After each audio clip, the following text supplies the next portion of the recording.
বৈষম্য বিরোধী ছাত্র আন্দোলনে ছাত্র জনতার মিছিলে নির্বিচার গুলিবর্ষণে রাজধানীর মোহাম্মদপুরের মুদি দোকানি আবু সায়েদ হত্যা মামলায় গ্রেফতার আওয়ামী লীগের কেন্দ্রীয় কমিটির যুগ্ম সাধারণ সম্পাদক ও সাবেক মন্ত্রী ডক্টর দীপুমনির চার ও সাবেক ক্রীড়া উপমন্ত্রী আরিফ খান জয়ের 5 দিনের রিমান্ড মঞ্জুর করেছেন আদালত।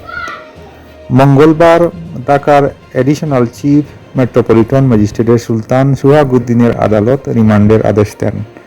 এদিন মামলার সুষ্ঠু তদন্তের স্বার্থে তাদের 10 দিনের রিমান্ডে নিতে আবেদন করেন তদন্ত কর্মকর্তা মোহাম্মদপুর থানার পরিদর্শক তোফাজ্জল হোসেন।